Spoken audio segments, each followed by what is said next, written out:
कथा श्रवण लाभ प्राप्त कर रहे हैं।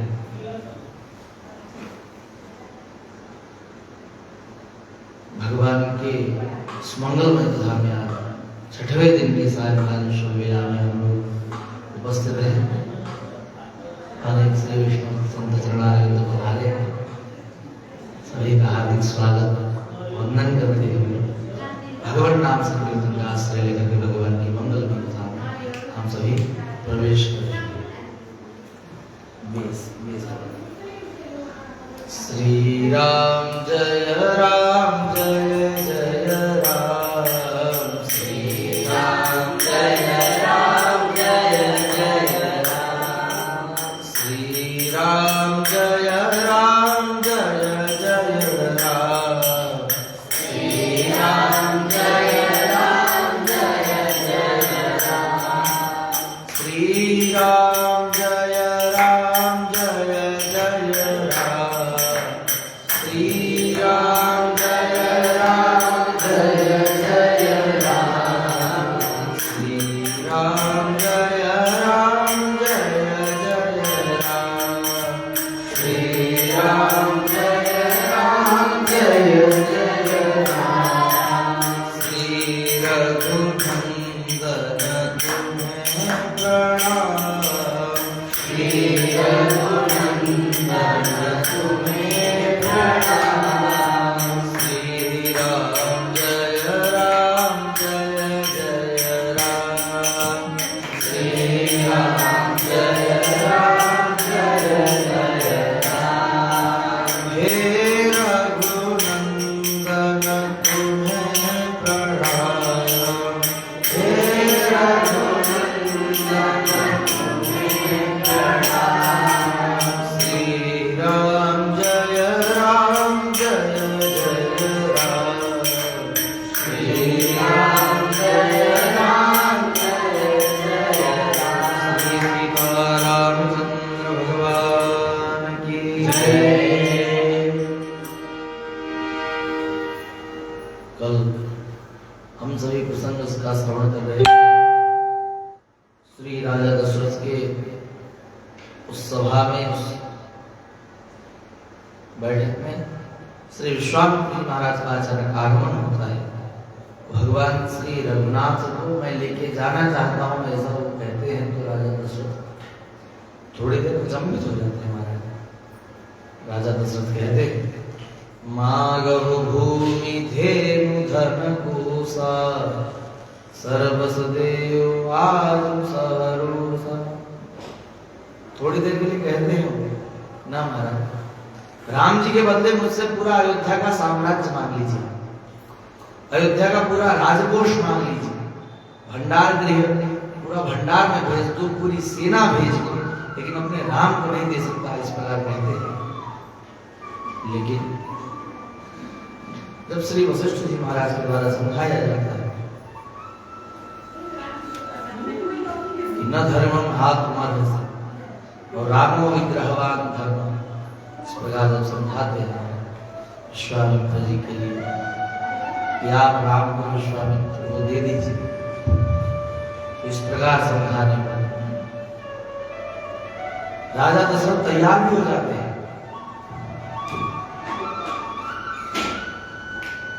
श्री गुरु वशिष्ठ जी कहते हैं कि हे राजन, निश्चिंत होकर के आप अपने राम को विश्वामित्र जी को सौंप दीजिए। आपको विश्वामित्र जी के साथ श्री रघुनंदन को भेजने में किसी प्रकार से संकोच नहीं करना चाहिए। न राम गमने राजन संशयं जंतुमर्हसि। और श्री ब्रह्मर्षि वशिष्ठ जी के उपदेश से विश्वामित्र जी महाराज का इस प्रकार उन्होंने प्रस्ताव रखा कि वशिष्ठ जी महाराज के उपदेश से राजा दशरथ के विचार ही पलट गए।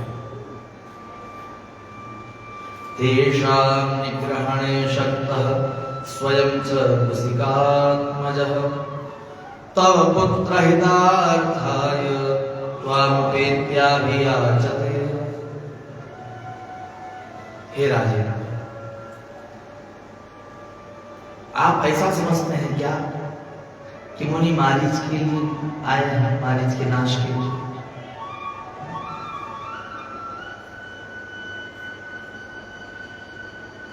अगर आप ऐसा समझते हैं कि मुनि मारीच इत्यादि राक्षसों को मारने के लिए आपके राम को लेने आए, कोई बात नहीं, इनकी शक्ति हमारा जितनी बड़ी शक्ति है। जितने भी मारीच आदि राक्षस हैं, उन सभी राक्षसों का वध करने के लिए विश्वामित्र जी स्वयं समर्थ हैं।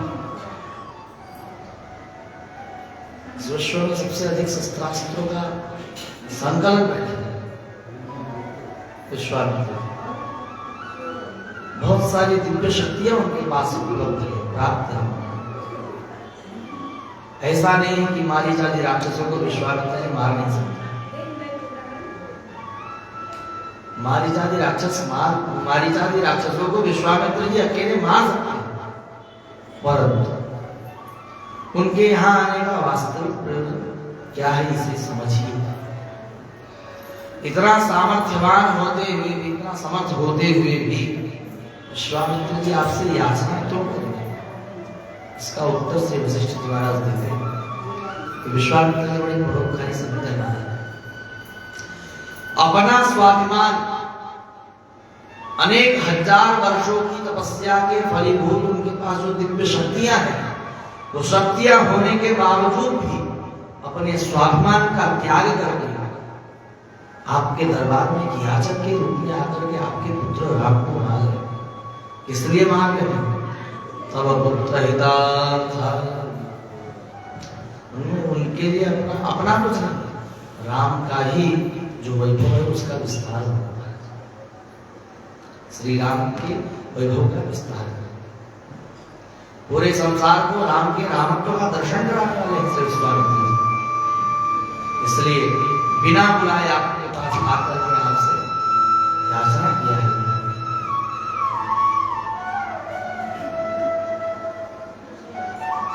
उन्होंने कहा कि विश्वामित्र जी किसी संसारी वस्तु को मांगने के लिए भी नहीं आए। संसार की ऐसी कोई वस्तु जो उनके पास ना हो, इसलिए वो ऐसी वस्तु को मांगने के लिए आए, तो ऐसा भी नहीं मांगते। वो तो साक्षात वो श्री रामचंद्र को मांग रहे। वशिष्ठ जी ने कहा तब पुत्र हितार्थाय, आपके पुत्र का हित संपादन करने के लिए विश्वामित्र जी आए। अनेकानेक दुर्लभ अत्यंत रहस्यमयी अनेक विद्याओं का जो ज्ञान है इनके पास, वो सारा ज्ञान आपके पुत्र श्री रघुनाथ को प्राप्त होगा। इस प्रकार है। और यह भी कहा, हे राजन, इनके आने के पूर्व हम जिस विषय में चिंतन कर रहे थे, जिसके लिए हम चिंता कर रहे थे, वह कार्य भी इन्हीं के द्वारा संपादित होना है। कौन सा कार्य? तो भगवान श्री रामचंद्र का विवाह। इस विवाह के लिए हम लोग चिंता कर रहे थे कि राम जी का विवाह कैसे होगा, कहाँ होगा। राम जी का विवाह कराने वाले महात्मा भी तो यही है, श्री वशिष्ठ जी ने। इसलिए तो कह रहा हूं तो पुत्र हितार्थाय। वास्तव में कहा जाए, श्री राम जी और सीता जी के सम्मिलन के विवाह के परम पवित्र दिव्य माध्यम है श्री विश्वामित्र जी। सीता राम का मेल कराने वाले माध्यम है विश्वामित्र जी।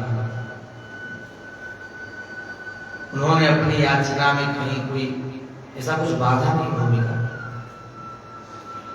लेकिन अब महर्षि वशिष्ठ की वाणी को सुनकर के श्री दशरथ जी महाराज प्रसन्न हो, मुखमंडल प्रकाशित हो गया।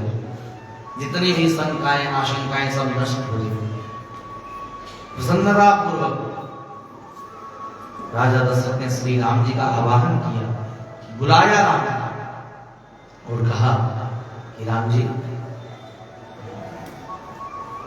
आप तो गुरुदेव विश्वामित्र के चरण सानिध्य में रह करके शिक्षा प्राप्त करेंगे, और जहां राम जी रहेंगे वहां लक्ष्मण जी ना हो, ऐसा हो नहीं सकता महाराज। राम जी का आवाहन होने पर लक्ष्मण जी तो उपस्थित रहेंगे ही रहेंगे। तो दोनों को मुनि के साथ जाने की आज्ञा दी। माता पिता आचार्य दोनों भाइयों अन्य सभी प्रजाजन सभी ने भगवान के लिए स्वस्ति वाचन किया है। मंगल मंत्रों का पाठ किया है, हरिद्राक्ष का तिलक किया है, तो बिना संकोच के प्रसन्न होकर के श्री विश्वामित्र महाराज को समर्पण कर दिया है। ददौ कुशिक पुत्राय सुप्रीतेनांतरात्मा। और श्री दशरथ जी महाराज ने बड़े स्नेहिल स्वर में कहा कि हे मुने, ये दोनों मेरे प्राण हैं, ये राम और लक्ष्मण जिनको आप लेकर के जा रहे हैं, ये दोनों मेरे प्राण हैं और आज से आप ही इनके पितृस्थानापन्न रक्षक हैं। मेरे प्राणनाथ सुत दो, तुम मुनि पिता आन नहीं को। आचार्य ने बड़ा सुंदर अनुसंधान किया कि पुत्र को पिता ने तो बड़ी सहजता के साथ भेज दिया, वो भी एक ऋषि के साथ, महात्मा जी के साथ, लेकिन माताओं ने कैसे भेजा? जैसे ही कोई साधु महात्मा आते हैं, माताएं अपने बच्चे को थोड़ा दूर ही रखती है, बाबा जी कहीं संस्कृत पढ़ाने लेके चले गए तो, लेकिन यहाँ पर माताओं ने कैसे भेजा होगा? बड़ा सुंदर उत्तर है कि माताओं को तो पहले से ही क्या था कि विश्वामित्र जी तो विशेष करके राम जी के विवाह के लिए ही आए। 14 वर्ष पूर्व एक ज्योतिषी ने उनको बताया था, भविष्यवाणी की थी। जन्म प्रसंग कहो कौशिक मिससीय स्वयंवर गायो, राम भरत रिपु धवन लखन को चय सुख सुजस सुनायो। अब महाराज, इसलिए माताओं की तो इच्छा थी कि मेरे राम का, मेरे लक्ष्मण का विवाह हो, मेरे भरत और शत्रुघ्न का विवाह हो। जानती थी इन्हीं महर्षि, इन्हीं ऋषि के द्वारा हमारे राम जी का विवाह संपन्न होगा, इसलिए सहर्ष अनुमति दी थी। महर्षि विश्वामित्र श्री रामचंद्र और लक्ष्मण जी को लेकर के चलने लगे। आज जब ऋषि के साथ दोनों राजकुमार चल रहे हैं महाराज, दिव्य अनोखी झांकी है, देवता इत्यादि सभी दर्शन कर रहे हैं, स्वर्ग आदि समस्त देवता दर्शन कर रहे हैं, दुनिया बजाने लगे, शंख की मंगल ध्वनि होने लगी, आकाश से पुष्पवृष्टि होने लगी। ततो वायु स्पर्शो नीरजस्को भवो तदा, विश्वामित्रगतं रामं दृष्ट्वा राजीवलोचनम्। पुष्पवृष्टिर्महत्यासीत् देवदुन्दुभिः स्वनैः, शंखदुन्दुभिर्घोषः प्रयाते तु महात्मनि। 6 कोस की यात्रा संपन्न हुई। महर्षि श्री रामचंद्र और लक्ष्मण को लेकर के जा रहे हैं, लेकिन मन में आया कि ना, ऐसे जब तक हमारा इनके साथ कोई संबंध नहीं, तब तक हमारी जो पहचान है, हमारा जो संबंध है वो पुष्ट नहीं, संबंध स्थापित करने की कामना। आचार्यों ने कहा जैसे भी हो, जिस अवस्था में भी हो, लेकिन अगर बात राम जी से संबंध की हो तो बिना सोचे समझे संबंध बना लेना चाहिए भगवान से, क्योंकि एक भगवान का ही संबंध है जो जन्म जन्मांतर तक आपके साथ में बना रहेगा। सांसारिक संबंध एक क्षण तक होता है, शरीर जब तक होता है तब तक संबंध होता है, शरीर समाप्त होने के बाद वह संबंध, एक संबंध तो हो ही है कि वो पिताजी थे, वो दादाजी थे, लेकिन वो स्थायी नहीं है। लेकिन भगवान से जो संबंध होता है वो जन्म जन्मांतर तक स्थायी होता है। जैसे अभी जो हमारा संबंध है भगवान से, इसके द्वारा है, तो रामानुज स्वामी जी के द्वारा है। तो यह संबंध कब तक रहेगा? जब तक भगवान की इच्छा रहेगी, आचार्य का वैभव रहेगा, जब तक रामानुजाचार्य दिव्याज्ञान वर्धताम अनुसंधान किया जाता रहेगा, तब तक हमारा संबंध भगवान आजीवन रहेगा। इस जीवन में नहीं, हजारों जन्म हो जाए तो भी हमारा संबंध भगवान से। खास बात तो यही है कि वैष्णवों का पुनर्जन्म होता नहीं है। तो दीक्षा प्राप्त ले लिया, दीक्षा ले लिया, रामानुज स्वामी से संबंध हो गया, तो भगवान उसको कभी भेजेंगे नहीं। ये तो अंतरंग सेवक है भाई। जैसे भितरिया जो होता है उसको छुट्टी चाहिए तो स्वामी जी इतनी जल्दी छुट्टी देंगे क्या? नहीं, वो अंतरंग है भगवान का। वो चला जाएगा घर तो भगवान को खिलाएगा, भगवान को खिलाएगा, भगवान का श्रृंगार कौन करेगा? तो इसी प्रकार रामानुज स्वामी जी के संबंध से सब भगवान के अंतर्गत होते हैं। तो विश्वामित्र जी महाराज के मन में आया कि भगवान से संबंध होना चाहिए। संबंध होने से क्या होता है? आराधना गिरी। जैसे हमारा रामानुज स्वामी से संबंध है, उस संबंध से हमारा भगवान से संबंध है। हमारी जो आराधना परंपरा है वो अपने आचार्य के अनुरूप चलती है। हमारे आचार्य परंपरा में जिस प्रकार से आराधना पद्धति, हम उसी की विधा स्वरूप, उसी विधा से भगवान की आराधना करते हैं। कितनी सुंदर बात कही। संबंध भी अपने हृदय के भावानुसार होना चाहिए। पिता बना लो, गुरु बना लो, माता बना लो, सखा बना लो, पुत्र बना लो, शिष्य बना लो, भाई बना लो, और यहां तक कि कहा अगर कुछ भी नहीं बना सकते हो तो शत्रु ही बना लो भगवान को अपना, लेकिन भगवान से उदासीन मत रहो। अगर ये सारे संबंध अच्छे नहीं लगते, त्वमेव माता च पिता त्वमेव त्वमेव बन्धुश्च सखा त्वमेव त्वमेव विद्या द्रविड़ं त्वमेव त्वमेव सर्वं मम देव देव, ये सारे संबंध अगर अच्छे नहीं लगते, ये पसंद नहीं आ रहे, तो भगवान को अपना शत्रु बनाओ। लेकिन संबंध होना चाहिए भगवान से। ये नहीं कह रहा हूं कि भगवान को शत्रु ही बनाओ, लेकिन भगवान से संबंध होना चाहिए, उदासीन नहीं होना चाहिए। तो इसलिए भगवान से एक भी संबंध हो तो कल्याण हो जाएगा महाराज।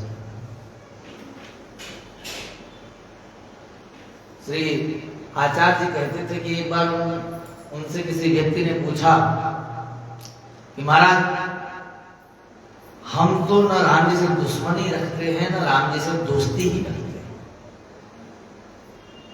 तो आचार्य ने बड़ा सुंदर उत्तर दिया कि तुम तो सबसे बड़े अभागे थे, तुमसे अच्छे तो कंस और रावण ही थे,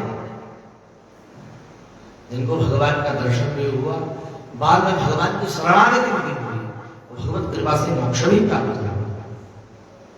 इसलिए महाराज राम जी से उदासीन नहीं रहना चाहिए। आज विश्वामित्र जी महाराज ने परमपिता परमेश्वर श्री राघवेंद्र सरकार को अपना शिष्य बनाने का विचार किया। मन में सोचा कि आज इनको अपना शिष्य बनाऊंगा। तो बड़े धाक से कहेंगे, अरे भाई जो जगत पिता राम हैं उनका मैं गुरु।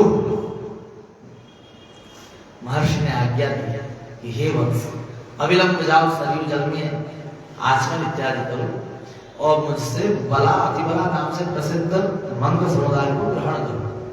रामे की मधुराम वाणी विश्वामित्रो व्यभाषत गृहाण वत्स सलिलम मा भूतकालस्य पर्ययः मंत्रग्रामं गृहाण त्वं बलामति बलाम तथा न श्रमो न ज्वरो वा तेन रूपस्य विपर्ययः। और इस विद्या का महत्व बता करके, विद्या प्रदान करके श्री विश्वामित्र जी महाराज आज राम जी के गुरु पद से शोभित हो गए। श्री विश्वामित्र जी महाराज की जय। राम जी के गुरु पद से सुशोभित हो गए श्री विश्वामित्र जी महाराज, गुरु शिष्य संबंध स्थापित हो गया। विश्वामित्र जी ने सरयू तट पर अपने शिष्यों के साथ श्री रामचंद्र और लक्ष्मण के साथ रात्रि में सुखपूर्वक विश्राम किया। हाँ, भगवान श्री रघुनाथ रामचंद्र इतने सुंदर पलंग पर, इतने मखमली तंगा इत्यादि बिछौना बिछा करके, कितने आसपास आजू बाजू सेवक सेविकाएं रख करके कितनी अच्छी सेवा शुश्रूषा करते हुए भगवान को सुलाती थी, माँ लोरिया सुनाती थी। आज महाराज महात्मा का संग पड़ा है।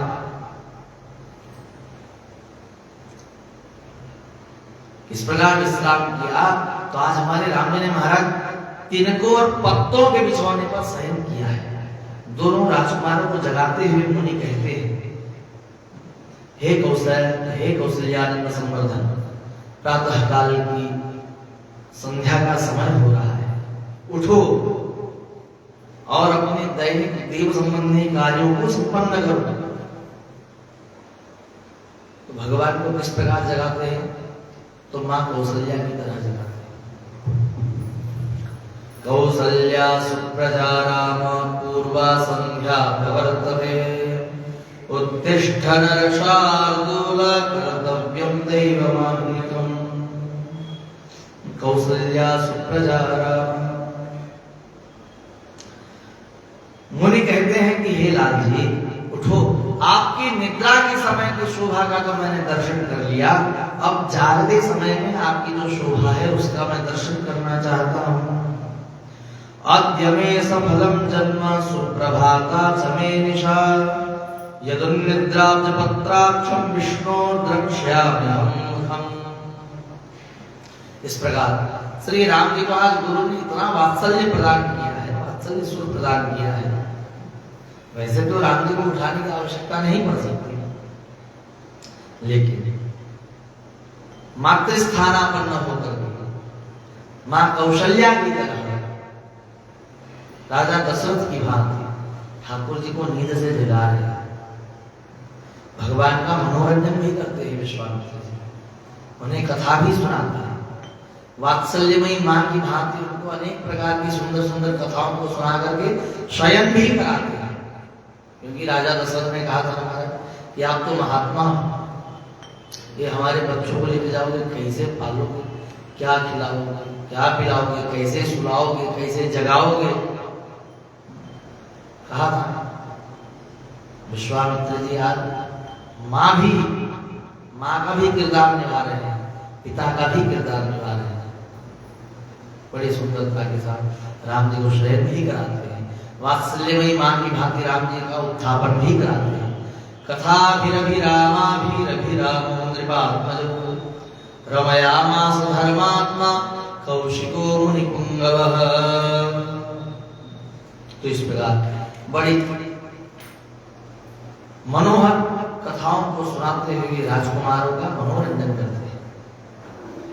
इस प्रकार नाव पर बैठ करके अगले दिन अपनी आगे की यात्रा संपन्न किए और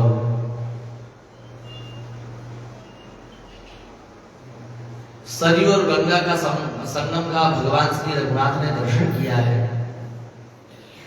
और उसके बाद जब आगे बढ़े तो एक भयंकर वन दिखाई दिया और उस विषय में भी ठाकुर जी को जिज्ञासा है।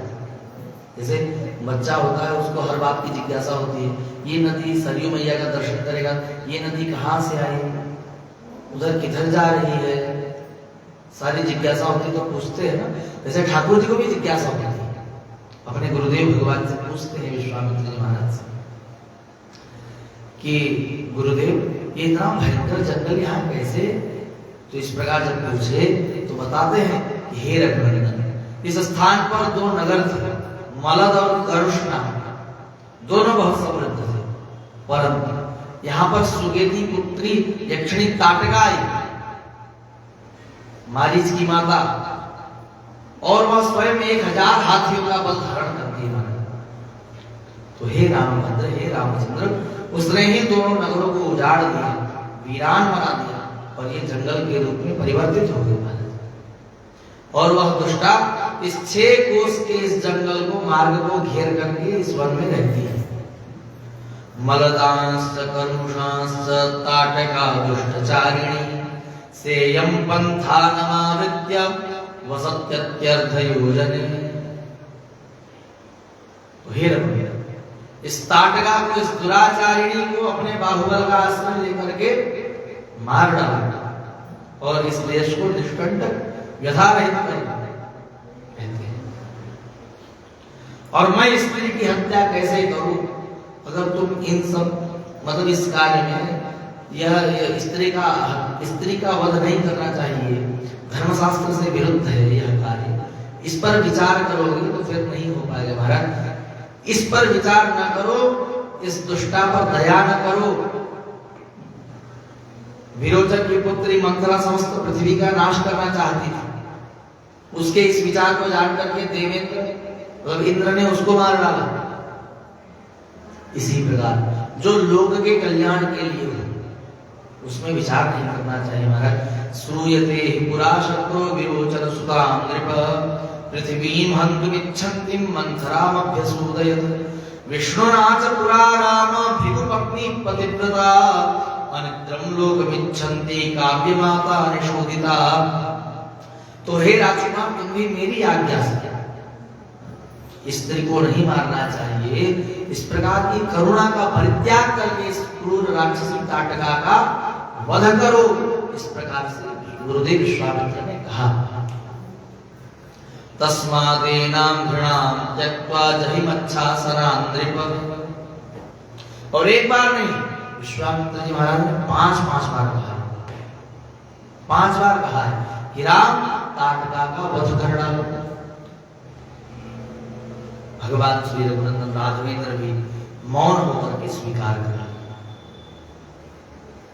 मुनि को संदेह हुआ, धर्मात्मा श्री रामचंद्र स्त्री समझ करके इसको मारना नहीं चाहता, इसलिए मेरी आज्ञा को महत्व नहीं दे रहे।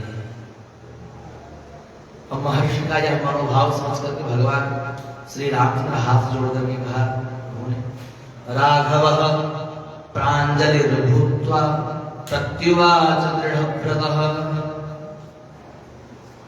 बड़ा सुंदर उत्तर दिया है कि मैं आपकी आज्ञा का विनम्रता पूर्वक पालन करूंगा। हे गुरुदेव, आपकी कृपा से मैं इस मायाविनी नरसंहारिणी बलवती दुष्टा को मारने में समर्थ हूं, ऐसा आप मुझे आशीर्वाद प्रदान करिए। श्री भक्तवत्सल भगवान की जय। इस प्रकार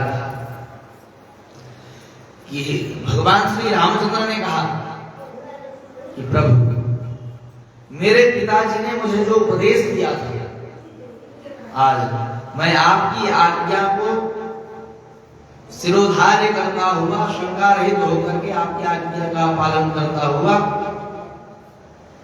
इस ताटका का वध करूंगा। इस प्रकार कहा,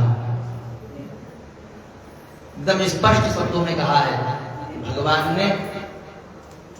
श्री रघुनाथ रामचंद्र ने स्पष्ट शब्दों में कहा, गो ब्राह्मण हितार्थाय देशस्य च हिताय च तवा अवचैवा प्रमेयस्य वचनं कर्तुमुद्यतः।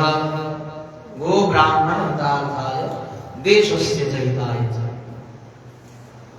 गौ के लिए, ब्राह्मणों के हित के लिए भगवान ज्ञान करता है। अपने गुरुदेव की आज्ञा को सिरोधार्य किया और इतने में भगवान श्री रामचंद्र ने अपने धनुष को सज्ज किया और धनुष की प्रत्यंचा पर टंकार दिया। उस प्रत्यंचा के टंकार को सुनकर के महाराज ताटका अपना हाथ उठाकर गर्जना करती हुई राम जी पर झपटी। राम जी की ओर ताटका को आते हुए देख करके महर्षि विश्वामित्र का वात्सल्य छलक पड़ा है कि ये मेरे राम का कुछ अनिष्ट न कर दे, मेरे राम को हानि न पहुंचा दे। ऐसा देखकर, उस दृश्य को देख करके हृदय चित्कार कर उठा विश्वामित्र जी का। एक क्षण के लिए तो मुनि का ब्रह्म भाव तिरोहित हो गया और वात्सल्य भाव जग गया। महर्षि ने हुंकार करके उसे काटा और अपने आराध्य से प्रार्थना की, हे प्रभु, मेरे इन दोनों शिष्यों का, मेरे राम और मेरे लक्ष्मण की आप रक्षा करिए। ऐसा भगवान से मंगल कामना की। स्वस्ति राघवयोरस्तु जयं चैवाभिभाषत। आचार्यों ने महर्षि का, साधु जो संसार से समस्त प्रकार से अलग हो चुका है, जो संसार में जिसकी किसी प्रकार से संसार की वस्तुओं में कोई तृष्णा इच्छा नहीं रही है, जब वो ठाकुर जी की सेवा में आए महाराज, तो ऐसा वात्सल्य चलता है जैसे एक माँ का अपने पुत्र के प्रति होता है, एक पिता का अपने पुत्र के प्रति जो वात्सल्य होता है, वैसा वात्सल्य है श्री विश्वामित्र का श्री रघुनाथ और लक्ष्मण जी के प्रति। धन्य है महर्षि विश्वामित्र। और राम जी ने उसके उठे हुए हाथों, इसके ताड़का के उठे हुए हाथों को अपने बाणों से काट दिया महाराज। लक्ष्मण जी भी पीछे नहीं रहे। भगवान पर महाराज वो गर्जी है तो भगवान से पहले लक्ष्मण जी भी आगे आ जाते हैं। भगवान को स्पर्श करना बहुत मुश्किल है महाराज, लक्ष्मण जी के रहे। लक्ष्मण जी ने ताड़का का नाक कान काट दिया था और ताटका के वध में विलंब करते हुए देखकर महर्षि विश्वामित्र ने एक बार फिर से ऊंचे स्वर में कहा कि हे रघुनंदन राघवेंद्र, संध्या के समय राक्षसों का बल बढ़ जाता है, इसलिए दया मत करो। दृष्ट्वा गाधिसुतः श्रीमानिदं वचनमब्रवीत् अलं ते घृणया राम पापैषा दुष्टचारिणी। और जब इस प्रकार गुरुदेव की आज्ञा को सुना, महाराज राम जी ने अपना एक बाण उसके हृदय पर प्रहार किया, और जहां राम जी के बाण ने उसके हृदय का स्पर्श किया, हृदय विदीर्ण हो गया और ताटका वहीं पर पृथ्वी पर गिरी और वहीं पर उसका प्राणांत हो गया। सियावर रामचंद्र भगवान की जय, श्री भक्तवत्सल भगवान की जय। इस प्रकार ताटका का उद्धार हो गया महाराज, जगत का मंगल हो गया। शरेणोरसि विद्याध सापपात ममारच। जहां ताड़का का वध हुआ, देवता गंधर्व यक्ष सभी, महर्षि देवर्षि सभी चारों ओर से महाराज सब साधु साधु कह करके भगवान श्री रामचंद्र की प्रशंसा करते हैं। साधु साधु प्रीतिका कुत्स्थम सुरासाभ्यभिपूजयन्। बड़े ध्यान देने योग्य प्रसंग है। पूर्ण ब्रह्म परमात्मा के विशेष रूप से जो हम लोग जिनकी लीलाओं का विशेष आनंद लेते हैं, वह दो अवतार श्री कृष्णावतार, रामावतार, श्री कृष्णावतार। इन दोनों अवतार में भगवान ने अपने दिव्य लीलाओं का आनंद भक्तों को दिलाया है। दोनों के चरित्र अनूठे हैं। श्री रघुनाथ रामचंद्र ने भी सर्वप्रथम एक स्त्री का उद्धार किया है अपनी लीला में, और भगवान श्री कृष्णचंद्र ने भी एक स्त्री का ही सर्वप्रथम उद्धार किया है, और दोनों का नाम 3 अक्षर का है। राम जी ने जिसका पहले उद्धार किया उसका नाम ताटका, और भगवान कृष्णचंद्र ने पूतना। दोनों का शरीर भी 6 कोश का है। सेयं पंथा नमावृत्य वसत्यत्यर्थ योजने। तो आचार्यों ने ताटका और पूतना दोनों को अविद्या कहा है। दोनों में किंचित भी अंतर नहीं है। राम जी ने 15 वर्ष की अवस्था में ताटका का वध किया, और भगवान श्री कृष्णचंद्र ने 6 दिन की अवस्था पूतना का वध किया है। श्री रामचंद्र ने अपने ब्रह्मत्व का जीवन पर्यंत संगोपन किया है, गोपनीयता ही रखी है। कभी उन्होंने स्पष्ट रूप से अपने स्वरूप को दिखाया नहीं है। भगवान श्री कृष्णचंद्र महाराज आरंभ से ही प्रकट कर दिए, और दोनों की लीला विचित्र है, गजब है। दोनों ने दोनों का उद्धार किया।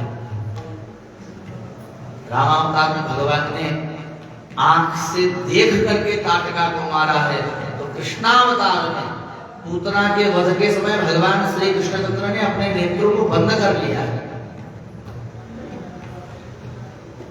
एक ब्रह्म महापुरुष है तो दूसरे योगी हैं। महापुरुष आंखें खोल करके कार्य करते हैं, और योगी जन आंखों को बंद करते हैं।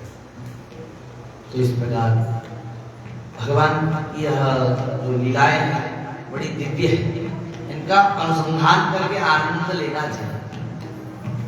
जैसे कि रामावतार में गुरुदेव ने आज्ञा की कि राम, एक बार नहीं बहुत बार आज्ञा की कि राम इस ताटका का वध कर डालो। इस प्रकार कई बार आज्ञा करने पर भगवान श्री राम ने अपने बाणों से ताटका का वध किया। भगवान कृष्णचंद्र से तो किसी ने कहा ही नहीं था। वो तो एक बार दुग्ध पान करने के लिए लगे और उसके बाद प्राण तक खींच लिए। श्री कृष्णचंद्र भगवान की जय। इसलिए एक मर्यादा पुरुषोत्तम है तो महाराज दूसरे लीला पुरुषोत्तम है। और ताड़का के वध से अतिशय संतुष्ट मुनि महाराज विश्वामित्र जी महाराज ने जब राम जी को ताड़का वध के बाद देखा है, हृदय से लगाया है, और उसके बाद माथे को सूंघा है, चूमा है, बड़ा वात्सल्य छलका है महाराज। हृदय से लगा करके आहा बड़ी लंबी सांस ली कि महाराज भगवान की बड़ी रक्षा की हमारे राम जी की। सियावर रामचंद्र भगवान की जय। श्री राम जय राम जय जय राम। श्री राम जय राम जय जय राम। श्री राम जय राम जय जय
हे रामभद्र तुम्हारा कल्याण हो, इस प्रकार कहकर के ऋषि विश्वामित्र ने अपने संपूर्ण दिव्यास्त्र भगवान श्री रामचंद्र को प्रदान कर दिए। महाराज उन अस्त्रों के प्रयोग की विधि, उनके संहार की विधि हमारा सब कुछ बताया है। भगवान श्री रामचंद्र ने उनको स्वीकार किया है, उन कल्याण में करार बिंदु से उन दिव्यास्त्रों का स्पर्श किया है और कहा कि आप लोग मेरे मन में निवास करें।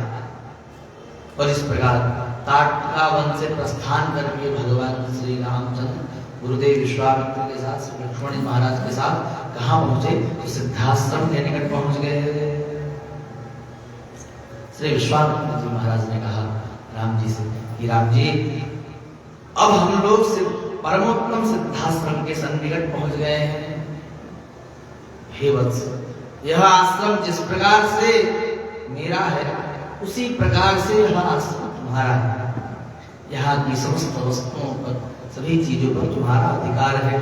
अद्य गच्छामहे राम सिद्धाश्रमम् अनुत्तमम् तदाश्रम पदं तात तवाप्येतद् यथा मम।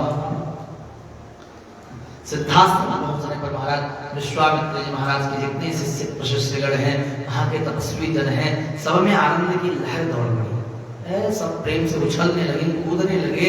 गुरुदेव का षोडशोपचार विधि से पूजन किया है, राम जी और लक्ष्मण जी का आतिथ्य सत्कार किया है। तम दृष्ट्वा मुनयः सर्वे सिद्धाश्रम निवासिनः उत्पत्त्योत्पत्त्य सहसा विश्वामित्रम् पूजयन्। इस प्रकार केवल 2 घड़ी उसके बाद भगवान ने वहां पर विश्राम किया और उसके बाद आए और विश्वामित्र जी महाराज के सामने हाथ जोड़ा और प्रार्थना की कि प्रभु, आप आज ही यज्ञ की दीक्षा ले लीजिए। यह सिद्धाश्रम हो गया। हम यज्ञ के बाधकों का वध करने के लिए कटिबद्ध हैं। अद्यैव दीक्षां प्रविश भद्रं ते मुनिपुंगव सिद्धाश्रमोऽयं सिद्धः स्यात् सत्यमस्तु वचस्तव। श्री विश्वामित्र महाराज मौन व्रत लेकर यज्ञ की विधिवत दीक्षा ली। दोनों भाई यज्ञ की रक्षा करने लगे। श्री तुलसीदास जी ने बड़ा सुंदर वर्णन किया। प्रातः कहा मुनि सन रघुराए निर्भय यज्ञ करहु तुम जाए। होम करन लागे मुनि झारी आप रहे मख की रखवारी। भगवान आज स्वयं यज्ञ पुरुष यज्ञ नारायण भगवान, यज्ञ जिनके मुख उल्लास के लिए होता है, आज स्वयं वही श्रीमन नारायण श्री हरि रामावतार में यज्ञ की रक्षा कर रहे हैं। यज्ञ के रक्षक के रूप में वहां पर पहरेदारी कर रहे हैं। सुंदर सा यज्ञ मंडप है, उसके द्वार पर राम और लक्ष्मण 2 पहरेदार खड़े हैं, दोनों के हाथों में सत्य धनुष है। ये जो वर्णन है भगवान के उस छटा का, उस झांकी का वर्णन हो रहा है। इसको आचार्यों ने बड़े भाव से किया है कि राम जी का स्वरूप क्या है महाराज। तो धनुषों पर बाण ऐसे भगवान रखे हैं, जैसे फौजी बंदूक ताने रहते हैं, वैसे राम जी धनुष उस पर बाण ऐसे रख करके चारों तरफ दृष्टि रखे हैं। पूर्व पश्चिम उत्तर दक्षिण चारों दिशाओं में समाहित होकर के सावधान नेत्रों से सावधान होकर के यज्ञ में बाधा करने वाले राक्षसों की प्रतीक्षा कर रहे हैं। और यज्ञ मंडप के भीतर आचार्य जन मुनिजन निर्भय होकर के यज्ञ में आहुति कर रहे हैं। इस प्रकार 6 दिन 6 रात्रि नवरत रूप से सावधान होकर के श्री रघुनाथ रामचंद्र श्री लक्ष्मण भैया द्वार पर खड़े रहे। क्या मंगल में स्वरूप है महाराज, कितना दिव्य दर्शन है। इस प्रकार अनिद्रम षडहोरात्रं तपोवनम रक्षता। 6 अहोरात्र पर्यंत 144 घंटे तक बिना नींद बिना झपकी लिए यज्ञ की रक्षा करते रहे। इसे यज्ञ पुरुष भगवान यज्ञ रक्षक श्री रघुनाथ रामचंद्र के लक्ष्मण जी महाराज के चरणों में प्रणाम है महाराज। 5 दिन 5 रात्रि बीत गई, 6वां दिन है यज्ञ का। भगवान श्री रघुनाथ रामचंद्र ने कहा, हे लक्ष्मण अब सावधान हो जाओ। सौमित्रीम ब्रवीत रामो यत्तो भव समाहितः। जैसे रघुनाथ ने कहा सावधान हो जाओ, समय आ गया, उसी समय भयंकर राक्षसों को साथ में लिए अपनी माता के प्रतिशोध को लेने के लिए, विश्वामित्र जी के यज्ञ का विनाश करने के लिए मारीच भयंकर आक्रमण करता है। युद्ध प्रारंभ हो गया। राम जी ने मनु के द्वारा प्रयुक्त सीतेश अस्त्र का प्रयोग किया है। उस अस्त्र के प्रभाव से मारीच चक्कर काटता हुआ समुद्र के किनारे समुद्र के पास जा गिरा, लेकिन मृत्यु प्राप्त नहीं हुई, मूर्छित हुआ। क्यों? क्योंकि अभी बाद में भगवान की लीलाओं में उसका भी काम है, अभी उसका समाप्त नहीं हुआ है किरदार। अभी भगवान के बहुत सारे भक्त भागवतों के लिए उसको कार्य करना है। सृष्टि के इस लोक के कल्याण के लिए भी मारीच को कार्य करना है तो राक्षस, लेकिन भगवान का कार्य करने वाला है। पश्य लक्ष्मण सीतेषु मानवं मनसंहितं मोहयित्वा नयत्येनं न च प्राणैर्वियुज्यते। और इसके अनंतर सुबाहु का उद्धार किया महाराज, उसको तो वहीं पर समाप्त ही कर दिया। श्री लक्ष्मण जी महाराज ने समस्त राक्षसी सेना का संहार कर दिया, सारे के सारे राक्षस वहीं पर मर गए। एक मारीच को भगवान ने मूर्छित कर दिया, वो भी बहुत दूर जाकर के गिरा। इधर यज्ञ पूर्ण हुआ। आज राम जी का मन बड़ा प्रसन्न है। महर्षि विश्वामित्र गदगद हो गए हैं महाराज। कहते हैं महर्षि विश्वामित्र, हे राम, जब मैं तुमको लेने आया था अयोध्या, तब तुम्हारे पिता ने मुझसे कहा था, पुन 16 वर्षों में रामो राजीव लोचन। मेरा राम तो भी राजीव लोचन है, कमल नयन है। जैसे कमल सायंकालीन सत्र में अपने आप बंद हो जाता है, वैसे ही शाम होते होते मेरे राम की आंखें बंद हो जाती हैं, सो जाता है। मेरा राम तो भी बच्चा है, ऐसा तुम्हारे पिताजी ने कहा था। उन्होंने कहा था मेरा राम राजीव लोचन है। आज मैं घोषणा करता हूँ, विश्वामित्र घोषणा करता है कि आज मेरा राम महाबाहु, महाबाहु मतलब राघवेंद्र की भुजाओं में जो आ गया वो सदा के लिए तर गया है। राघव की भुजाओं से बचना संभव नहीं है, कोई नहीं बच सकता। जिसको हृदय से लगा लिया उसकी तो बात ही क्या कहनी है, लेकिन जिसको पकड़ने चले गए गटे भगवान, उसको कौन रक्षा करेगा? तो इसलिए जो कुछ भी है, आश्रय भी अगर है तो राम जी ही, रक्षक भी अगर है तो राम जी ही।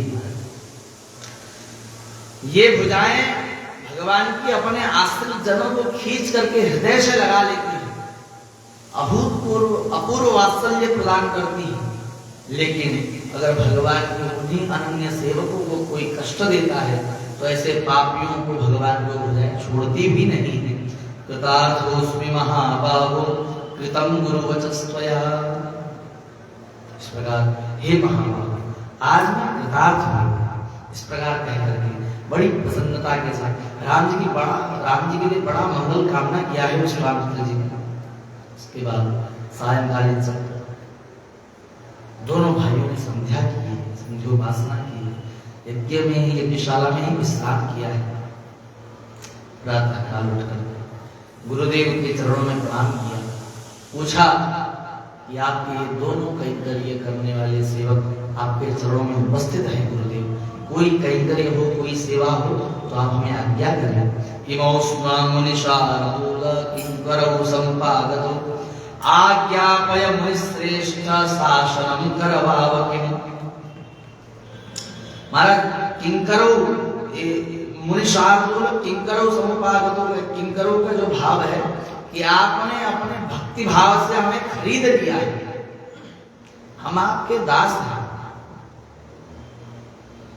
हे स्वामी, हम आपके बिना एक क्षण भी रह नहीं सकते, आपकी सेवा में उपस्थित है, कौन कह रहा है? स्वयं राम जी कह रहे हैं, जिनकी सेवा के लिए पूरी दुनिया उपस्थित होती है, जिनकी कथा को सुनने के लिए सब उपस्थित हैं, वो राम जी कह रहे हैं अपने गुरु जी से, विश्वामित्र जी से, यह दास आपकी सेवा में उपस्थित है। विश्वामित्र जी ने कहा, रघुनंदन, ब्राह्मणों की यज्ञ को तो तुमने पूर्ण किया, एक क्षत्रियों का यज्ञ चल रहा है, बहुत दिन से चल रहा है, वह पूर्ण नहीं हुआ है, उसका नाम है धनुष यज्ञ। और यदि आप उस धनुष यज्ञ में पधारें तो निश्चित ही वह धनुष यज्ञ भी पूर्ण हो जाएगा और उससे आपकी कीर्ति त्रिभुवन में फैल जाएगी। आपके नाम के साथ साथ मेरा भी नाम अमर हो जाएगा। विश्वामित्र जी ने कहा, उस धनुष यज्ञ में आप पधारेंगे और उस धनुष यज्ञ को आप संपन्न करेंगे तो जी जन्म जन्मांतर जब तक रामायण की कथा आपके नाम को लोग याद करेंगे, तब तक इस विश्वामित्र को भी सब याद करते रहेंगे कि हाँ हाँ वही महात्मा जी थे जिन्होंने लेके गए थे राम जी को धनुष यज्ञ में, उन्हीं ने वहां पर धनुष उठाने के लिए बोला था, उठो राम भंजहु भवचार। तो विश्वामित्र को भी पूरी दुनिया याद करती रहेगी, ऐसा गुरुदेव कहते हैं। फिर धनुष यज्ञ सुनि कुल, धनुष यज्ञ सुनि रघुकुल नाथा, हरसि चले मुनिवर के साथा। भगवान श्री रघुनाथ रामचंद्र श्री लक्ष्मण जी महाराज अपने गुरुदेव श्री विश्वामित्र जी महाराज के साथ अनेकानेक महर्षियों के साथ श्री जनकपुर धाम के लिए प्रस्थान किए। श्री सीतारामचंद्र भगवान की जय, श्री जनकपुर धाम की जय। एक बार जाने से पहले जयकारा, एक बार पहुंचने पर जयकारा। तो प्रभु ने स्नेह से आकर्षित हो, प्रभु की स्नेह से, उनके दिव्य छटा माधुर्य से, उनके सौंदर्य से और उनकी तेजस्वी वाणी से, उनके स्वरूप से आकर्षित होकर के मारा सिद्धासन के सब चल रहे, 2 पैर वाले, 4 पैर वाले, मतलब तपस्वी जन, ऋषि जन, अन्य जो भी है विद्यार्थी जन, पशु पक्षी तक चल पड़े राम जी के साथ, सब चल दिए महाराज। कुछ दूर चलने के बाद विश्वामित्र जी ने सबको प्रेम से लौटा, अरे सब चलोगे तो मेरा आश्रम तो पूरा खाली हो जाएगा, विविध सेवाएं हैं वो कौन करेगा। निवर्तयामास ततः सर्षि संघर्ष पक्षिणः। तो विश्वामित्र जी ने पहला विश्राम सोनभद्र नदी के तट पर किया है और वहीं पर अपने वंश की कथा सुनाई है राम जी को। फिर प्रातः काल उठ करके मुनि ने राम जी से कहा, सुप्रभाता निशा राम पूर्वा संध्या प्रवर्तते, उत्तिष्ठोत्तिष्ठ भद्रं ते गमनायाभिरोचय। रात्रि व्यतीत हो गई, रात्र बेला हो गई, राम जी तुम्हारा कल्याण हो, उठो चलो संध्या इत्यादि करो, फिर आगे चलना है, अभी आगे की यात्रा करनी है, इस प्रकार कहा। और फिर उसके बाद यात्रा प्रारंभ हुई, मध्याह्न वेला हुआ, गंगा के तट पर पहुंचे महाराज, माँ गंगा का दर्शन किया है और वहीं पर भी डेरा डाला है। सभी जितने भी वहां पर उपस्थित थे सभी ने स्नान इत्यादि किया, देवता पितृ इत्यादि का तर्पण किया है। तस्यास्तीरे तदा सर्वे चक्रुर्वास परिग्रहं, ततः स्नात्वा यथा न्यायं संतर्प्य पितृदेवताः। हमारा सब अपने अपने स्थान जब वहां पर बैठे तो राम जी को फिर से इच्छा हुई। एक प्रश्न आया राम जी कि प्रभु ये गंगा जी कहाँ से आए गुरुदेव, कहकर के गंगा जी की कथा सुनने की भगवान को इच्छा। गंगा जी की कथा सुनाने बैठे विश्वामित्र जी। जैसे माँ से पुत्र कुछ पूछता तो माँ बताती जाती है, वो बोलता रहता है अपना, माँ बताती जाती है, कुछ ना कुछ तो बताती है। माँ लड्डू है, ये कैसे बनता है, चीनी कहाँ से आती है, कुछ ना कुछ पूछता रहता तो माँ भले उसको समझ में नहीं आएगा कि गन्ना कैसे होता है, चीनी कैसे बनती है, लेकिन माँ उसको बताती रहती, बेटा ऐसे बनता है, अच्छा अच्छा करता है। राम जी तो सब समझते मारे, लेकिन वही वात्सल्य है विश्वामित्र जी का। राम जी पूछते जाते हैं, विश्वामित्र जी बताते जाते हैं। राम जी ने कहा गंगा मैया की कथा सुनाइए। गुरुदेव कहाँ से गंगा मैया ये यहाँ आई, हम लोग को इतना दिव्य दर्शन प्राप्त हो रहा है। विश्वामित्र जी महाराज सुनाना शुरू किए महाराज कि मेरु पर्वत की पुत्री सुंदरी मीना, हिमवान की प्रिया पत्नी, उनकी दो कन्याएं, ज्येष्ठा का नाम गंगा और छोटी वाली का नाम उमा, तस्याम गंगेय, तो छोटी वाली का नाम उमा। इस प्रकार जब कहा, बताया कि अयोध्या में सगर नाम से बड़े प्रसिद्ध चक्रवर्ती राजा थे और उनकी दो पत्नियां थी, एक के 60,000 पुत्र थे, एक के 1 पुत्र था। तो इस प्रकार अश्वमेध यज्ञ की दीक्षा इत्यादि ली राजा सगर ने, और उस अश्व के यज्ञ को देवताओं ने पकड़ लिया, चुरा के इंद्र उसको भाग गए और ले जाके कपिल भगवान के आश्रम में बांध दिया। और जब अश्व का उस अश्वमेध यज्ञ के अश्व को खोजते हुए वो 60,000 पुत्र पहुंचे वहां, कपिल भगवान का ही अपमान कर दिया महाराज। तो भगवान कपिल के दृष्टि से ही वो लोग चल करके भस्म हो गए। तो इस प्रकार अब महाराज जब वो नहीं लौटे, कुछ दिन प्रतीक्षा करने पर राजा सगर ने अपने पौत्र अंशुमान को घोड़ा खोजने के लिए भेजा और यह बता के भेजा, पढ़ा के भेजा कि हे वत्स, ब्राह्मणों को प्रणाम करना और विघ्नकर्ताओं को समाप्त कर देना, ऋषियों की संतों की आदर करना, उनका अपमान मत करना। इस प्रकार कहा वो चले। अपने चाचाओं की दुर्दशा को उन्होंने देखा, दुखी हो रहे थे कि सहसा गरुड़ जी आए। उन्होंने वहां पर बताया कि चिंता मत करो, यह कार्य तो जगत के मंगल के लिए हुआ है। वधोयम लोक सम्मतः, और इन सभी का उद्धार लोक पावनी श्री गंगा जी के जल से होगा।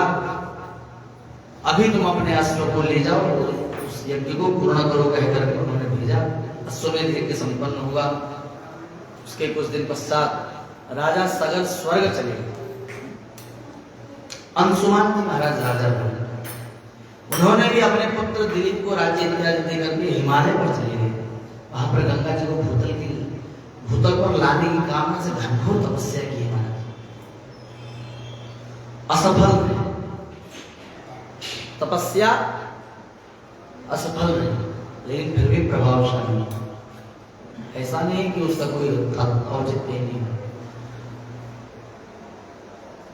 तपस्या उन्होंने गंगा जी को भूमि पर लाने के लिए किया था, धरती पर, लेकिन धरती पर नहीं आई गंगा जी, लेकिन तपस्या असफल उस प्रकार नहीं हुई महाराज। फिर दिलीप जी को चिंता थी, लेकिन दिलीप जी तपस्या के लिए नहीं जा सकते। दिलीप के पुत्र परम धर्मात्मा श्री भगीरथ जी, भगीरथ जी महाराज गोकर्ण तीर्थ में जाकर के घनघोर तपस्या किया है उन्होंने। जितेंद्रिय होकर के 1 महीने पर आहार ग्रहण करते थे। इस प्रकार घनघोर तपस्या से ब्रह्मा जी प्रसन्न हुए। ब्रह्मा जी ने कहा कि गंगा जी पृथ्वी पर जाएंगे, परंतु उनका वेग पृथ्वी सहन नहीं कर पाएगी। श्री शंकर जी के अतिरिक्त गंगा जी का वेग कौन धारण करेगा? कोई धारण नहीं कर सकता है। गंगाया पतनं राजन् पृथ्वी न सहिष्यते, तां वै धारयितुं राजन् नान्यं पश्यामि सूरिणः। इस प्रकार जब कहा, महाराज आप क्या किया, भगवान शंकर को प्रसन्न करो। भगीरथ जी ने फिर से आराधना तपस्या की, भगवान भोलेनाथ शंकर को प्रसन्न किया। भगवान भोलेनाथ ने आश्वासन दिया है, चलो शिरसा धारयिष्यामि शैलराजसुतामः, तुम्हारी आराधना से प्रसन्न हूं, मैं गंगा को अपने मस्तक पर धारण करता हूं। इस प्रकार कहकर शंकर जी की मस्तक से होती हुई गंगा जी भूतल पर आई। भूतल पर आकर के गंगा जी की धारा महाराज भगीरथ के भूतल पर बहा। श्री गंगा मैया की और उन्हीं के जल से, उन्हीं के पावन जल से पितरों का तर्पण किया, उनको तार दिया और स्वयं भी अमर हो गए। जब जब मां गंगा को याद किया जाता है या माँ गंगा का स्मरण होगा या माँ गंगा का दर्शन होगा, तब तक भगीरथ जी की स्मृति सदा सर्वदा बनी रहेगी कि आज गंगा मैया का दर्शन, गंगा मैया के इस पावन जल में हम लोग इतना पुण्य कार्य इत्यादि करते हैं, वो सभी क्या है, भगीरथ जी की कृपा है। इसलिए बड़ा सुंदर भजन है, आस्था की बात है। मानो तुम गंगा माहू, मानो तो बहता पानी, मानो तुम गंगा माहू, मानो तो बहता पानी, मानो तुम गंगा माहू, मानो तो बहता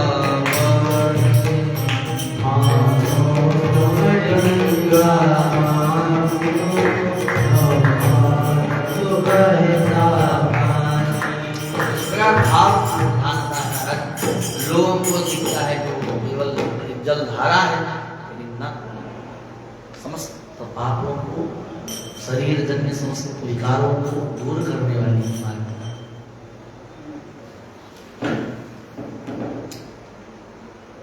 अच्छे महापुरुष थे, एक संत ने दास को बताया कि गंगा मैया से या सरयू से स्नान करके निकलते हुए किसी महात्मा से आशीर्वाद लो, बड़ा अच्छा है। क्यों?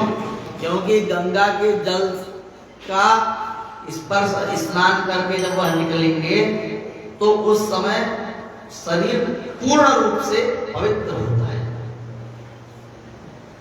उस समय पर सिद्ध संतों से, आचार्यों से लिया हुआ आशीर्वाद फलीभूत होता है। तो इस प्रकार पूरी गंगा मैया की कथा सुनाई। केशके राम गंगाया विस्तरो भीतो मया, स्वस्ति प्राप्नो हि भद्रं ते संध्या कालोति वर्तते। और रात्रि में गंगा तट पर विश्राम करके महाराज नाव के द्वारा सब लोग गंगा पार करके विशाला नगरी पहुंचे। राम जी के पूछने पर ऋषि ने विशाला नगरी का भी इतिहास सुनाया, देवता दैत्यों का भी समुद्र मंथन इत्यादि सब कथा इत्यादि सुनाई। और उसके बाद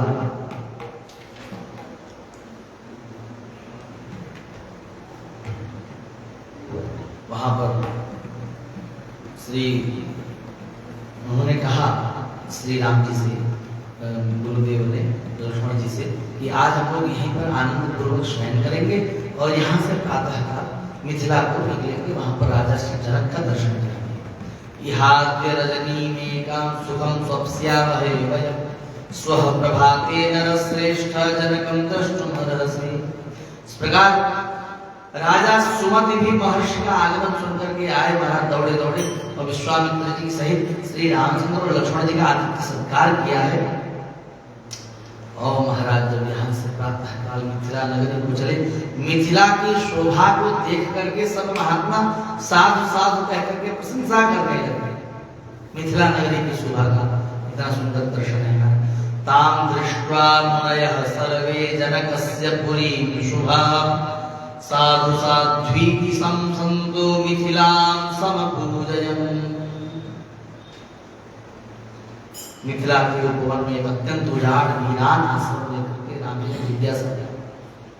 महर्षि विश्वामित्र ने मां अहिल्या की कथा सुनाई, अहिल्योद्धार की प्रार्थना की। पतित पावन भगवान श्री राम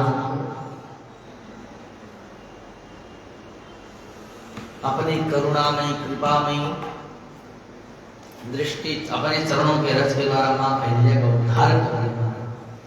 मां अहिल्या का उद्धार जैसे भगवान ने किया, हमारा धुंधुमियां बजने लगी, जय ध्वनि होने लगी, मंगल ध्वनि होने लगी, वेद ध्वनि होने लगी, पुष्पवृष्टि होने लगी।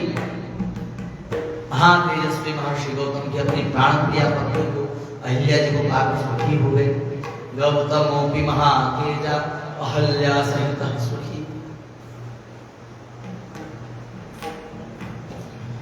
उसके बाद महाराज अहिल्या मां का उद्धार करने के बाद महर्षि विश्वामित्र एकांत स्थान में डेरा डाला, जहाँ पर जल इत्यादि की पूरी सुविधा है।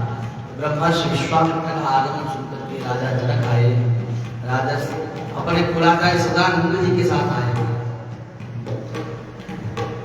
विशेष रूप से अर्घपात किया, अर्जुन द्वारा पूरा यथोपचार भोजन किया है, कुशल प्रश्न इत्यादि पूछा है।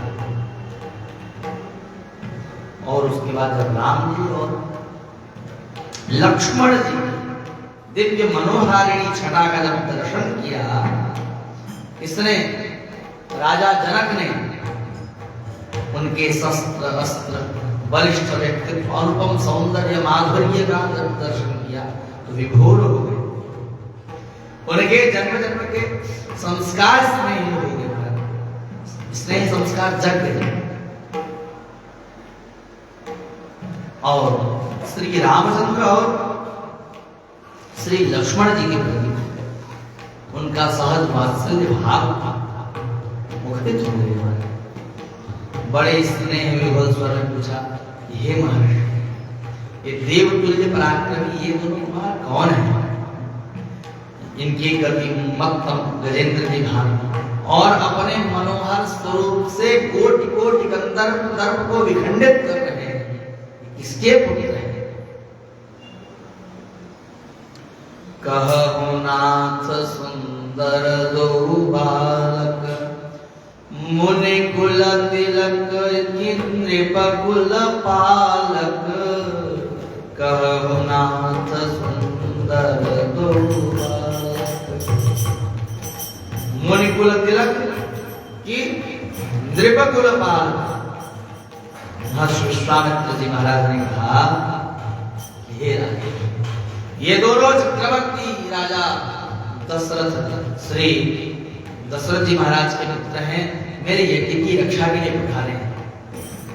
और संप्रति ताटका और मारीचा का संहार करके, मेरे यज्ञ को सफल करके, अहिल्या का उद्धार करके आपके धनुष के संबंध में जानने के लिए यहाँ आए हैं, इस प्रकार कहा। और राम लखन दो बंधुबर, रूपशील बलधाम। मखराख्यो सब साखी जग, जिते असुर संग्राम। सियावर रामचंद्र जी की जय।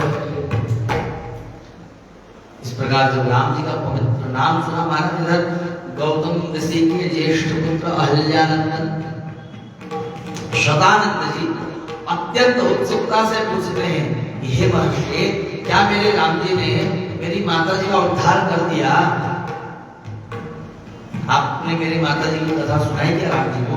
इस प्रकार पूछते हैं। बताया उन्होंने, हाँ।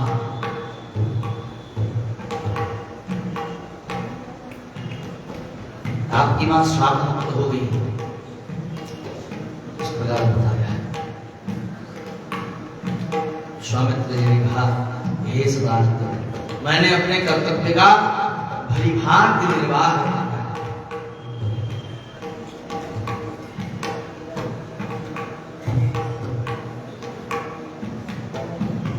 और उसके बाद जब इतना सुन लिया कि मेरी मां का उद्धार हो गया, सदानंद जी के तो आनंद का पारावार मिला। सोचते हैं सदानंद जी, यद्यपि मेरी माता का उद्धार श्री राम की कृपा से हुआ है, मानता हूं कि भगवान के चरणारविंद की धूलि से मेरी मां शाप मुक्त हुई है, परंतु श्री राम की कृपा तो संत की कृपा से प्राप्त हुई है। विश्वामित्र जी के द्वारा ही तो मेरी मां का उद्धार हुआ। अगर विश्वामित्र जी राम जी को लेकर के ना, इसलिए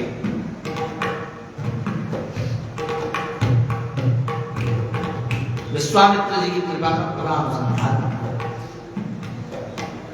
यह कितनी बड़ी कृपा है। संत कृपा से आज राम जी रघुनाथ पधारे। माध्यम का महाराज अपना राम जी और सीता जी के मिलन का माध्यम कौन है? श्याम।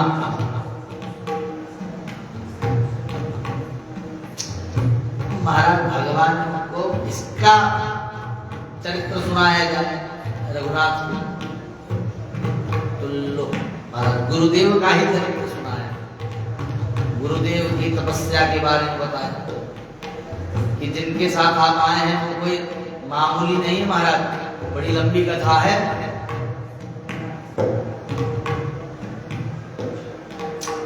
उनके जैसा तपस्वी, महान तपस्वी, कहा कि हे रघुनंदन, आपसे बढ़कर धन्यादि धन्य कोई दूसरा नहीं है। क्यों? क्योंकि महान तपस्वी श्री विश्वामित्र जी महाराज आपके संरक्षक हैं। उनके बल और स्वरूप का आप अभी वर्णन सुनिए करके भगवान को सुनाया कि विश्वामित्र महाराज एक बार रक्षोहिणी सेना लेकर समस्त पृथ्वी पर विचरण कर रहे थे तो वशिष्ठ जी के आश्रम में पधारे। तो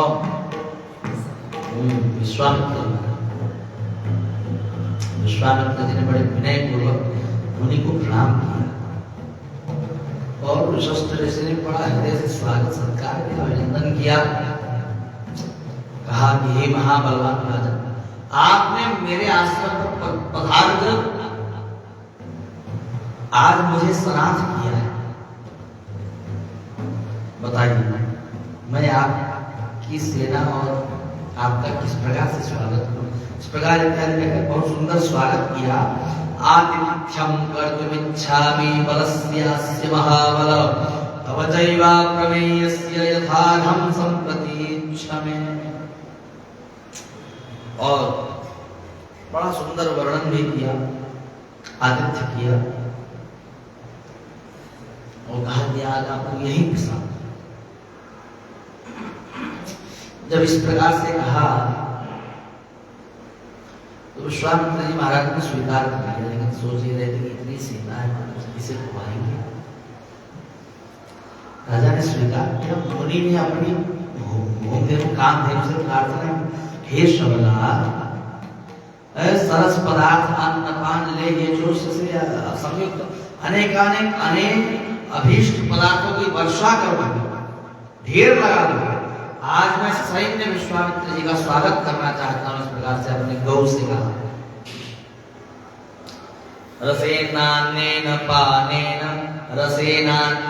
पानेन लोह्यचोष्येण संयुतम् अन्नानां निचयं सर्वं सृजस्व शबले त्वरः। और महाराज वशिष्ठ जी की बात को समझकर शबला ने सब प्रकार की समस्त सामग्रियां प्रस्तुत कर दी। ऐसा ऐसा व्यंजन रख दिया महाराज,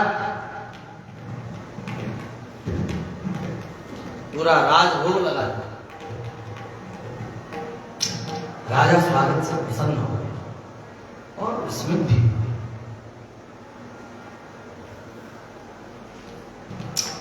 सबला के लिए लोभ उत्पन्न हो गया।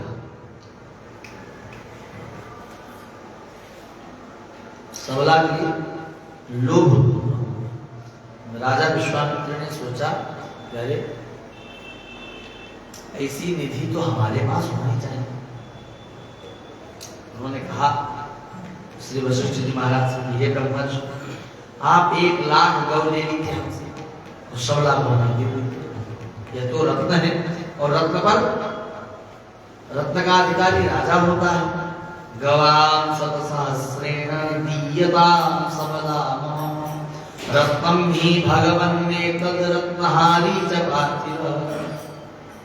सबला मेरा रत्न है, सर्वस्व है। ये वशिष्ठ जी ने कहा यही तो है महाराज, हमारे पास तो न सेना है, न राजपाल है, न अन्य किसी प्रकार की कोई सामग्रियां हैं, संकलन है। हमारे पास तो एक गौ है, माई हमारी, यही लालन पालन करती है। इसको तो नहीं दे सकते महाराज। मेरे समस्त शुभ कर्मों का मूल यही बंधुओं, कोई भी शुभ कर्म बिना गौ के वह संभव नहीं। अरे पंचामृत लगेगा, पंचगव्य लगेगा, लगेगा कि नहीं लगेगा? तो बिना गौ के संपन्न होगा कुछ? शुद्धि करना है तो भी गोबर से लिखना पड़ेगा, पंचगव्य मान करना पड़ेगा, भगवान का अभिषेक करना है तो भी पंचामृत लाना ही पड़ेगा। बिना गौ के कोई सेवा संपन्न होगी? हो ही नहीं सकता। गौ तो आराधना की मूल अधिष्ठात्री। आराधना के लिए अगर कुछ आवश्यकता है तो वो गौ। समस्त शुभ कर्मों का मूल है गौ। यज्ञ इत्यादि, जैसे हैदराबाद में उतना विशाल यज्ञ हुआ, वो यज्ञ बनकर चारों तरफ से गौओं के द्वारा सुरक्षित। यज्ञ की सभी शुभ कर्मों का मूल अगर है तो गौ। अतो मूला क्रिया सर्वा मम राजन्न संशयः बहुना किं प्रलापेन न दास्ये कामदोहिनी। पर श्री विश्वामित्र जी नहीं, और बलपूर्वक सबला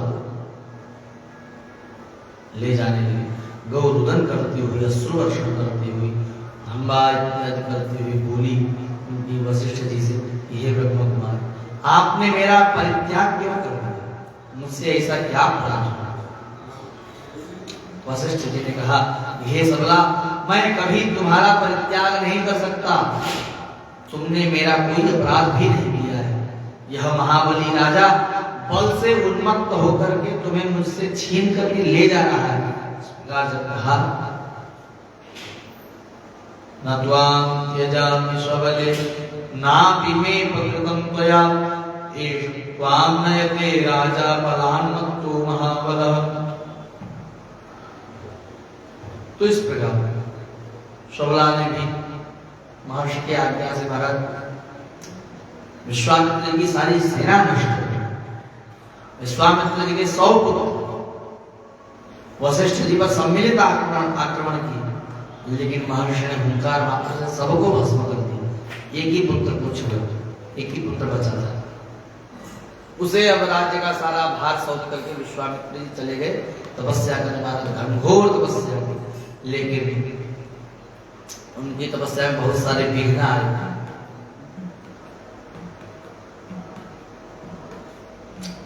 बहुत सारे विघ्न आए। उन विघ्नों को दूर करते हुए बहुत बार तपस्या खंडित हुई, फिर से तपस्या करते हुए राजर्षि महर्षि इत्यादि पद को प्राप्त किए, लेकिन फिर भी संतोष नहीं हुआ। क्यों? क्योंकि ब्रह्मर्षि प्राप्त करना है। खूब लड़े, लेकिन श्री वशिष्ठ जी को हरा नहीं पाया।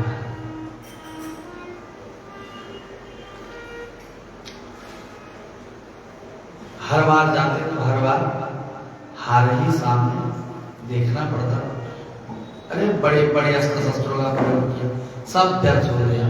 वशिष्ठ जी पर बड़े बड़े अस्त्र शस्त्रों का प्रयोग किया है, सब व्यर्थ हुआ।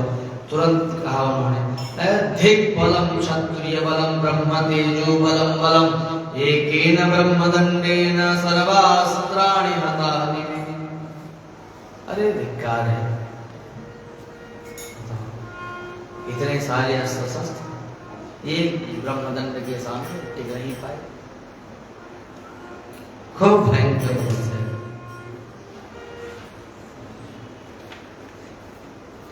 और उसके बाद रंभा इत्यादि आई तपस्या तोड़ने के लिए।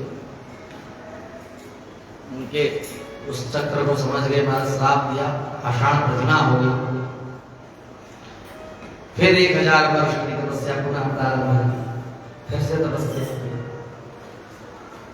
अब तो ब्रह्मा जी समस्त देवता गण आए और कहा, हे ब्रह्मर्षि आपका स्वागत है। कहा राजा थे, राजर्षि बने, महर्षि बने। जब संबोधित कर दिया ब्रह्मा जी ने किया, हाँ आप आज से ब्रह्मर्षि पद को प्राप्त होते, तब जाकर के थोड़ा चैन आया। फिर भी पूरा चैन नहीं आया। ऐसे नहीं, तपस्या के बल पर विश्वामित्र जी ने ब्राह्मणत्व को प्राप्त किया और घनघोर तपस्या की। लेकिन ऐसे वशिष्ठ जी जब तक नहीं कह देंगे तब तक कैसे मानेगा मैं? ब्रह्मर्षि वशिष्ठ जी से हार का सामना हुआ था ना, ब्रह्मर्षि जब तक नहीं बन जाऊंगा तब तक। अब ब्रह्मा जी वशिष्ठ जी बोल दी, देवताओं ने प्रार्थना की श्री ब्रह्मर्षि वशिष्ठ जी से, महाराज कह दीजिए, अरे मन दबा के कह दीजिए। वशिष्ठ जी ने भी जाकर संबोधित कर दिया ब्रह्मर्षि, तब जाकर के कहे विश्वामित्र जी। लेकिन विश्वामित्र जी बड़े सरल स्वभाव के हो गए महाराज। ब्रह्मर्षि पद प्राप्त करके महाराज ब्रह्मर्षि वशिष्ठ का पूजन किया है, कहा महाराज आप ही के चरणारविंद से इतना हो पाया था। इसलिए अंतिम में वहां पर जब राम जी को लाने गए तो अंतिम में जब कोई उपाय नहीं आया तो जब वशिष्ठ जी से प्रार्थना की तो वो तब वशिष्ठ जी ने हृदय से कहा, तब तक तो मैं हमेशा संबोधन के लिए ब्रह्मर्षि बोलता था, आज लेकिन विश्वामित्र जी आपको हृदय से ब्रह्मर्षि कहने का मन है, संबोधित भी। इस प्रकार गुरुदेव की भव्य दिव्य कथा सुनी और अगले दिन महाराज धनुष यज्ञ के उस दिव्य प्रांगण में भगवान पधारे हैं। पुत्रो दशरथस्येव क्षत्रियो लोक विश्रुतौ द्रष्टुकामो धनुश्रेष्ठं यदि तत्वै तिष्ठति।